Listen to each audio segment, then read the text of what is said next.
Good evening.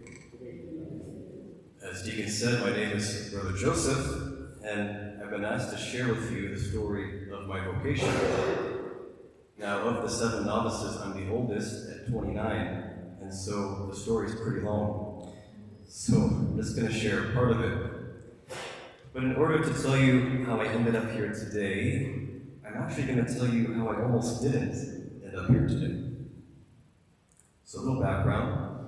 I grew up not far from here, just over the bridge in Fremont, and I first thought of being a priest in high school. I loved God, I loved the church, and I knew I wanted to live a life of service. So it was only natural to think of the priesthood. But I set the whole idea aside all the way through college. I got my degree, and I started working. Then about 4 years ago, I went on a silent retreat, and the idea of a vocation came back to me. So, what's happened since then? Well, shortly after I started to discern a vocation with the Dominicans, I became very sick.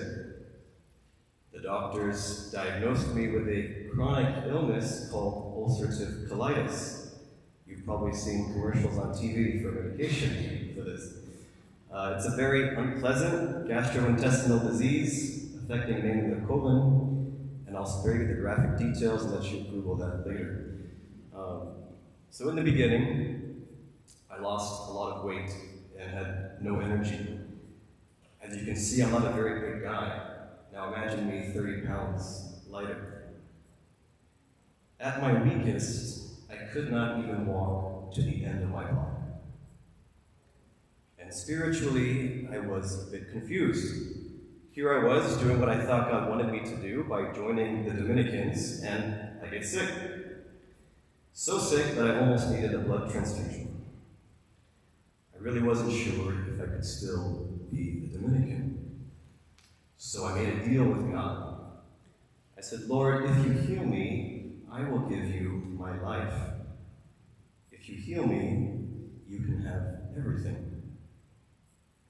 But as I prayed that prayer, something didn't feel quite right. I thought to myself, so if God doesn't heal me, I guess I'll just keep everything. I won't give him my life, I won't be his.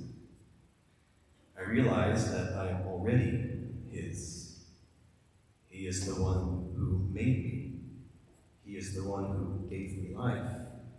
He is the one that supplies every breath. And that is true whether I am sick or healthy. Now, if you haven't already figured it out, God did heal me. I eventually got the strength to travel, and I made a pilgrimage to Lourdes in France.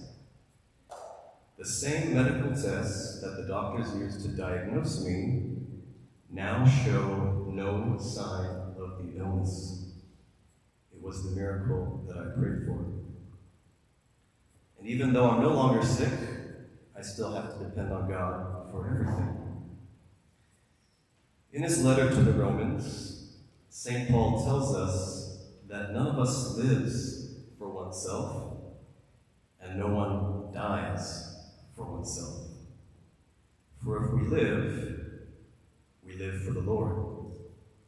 And if we die for the Lord. So then, whether we live or die, we are the Lord's.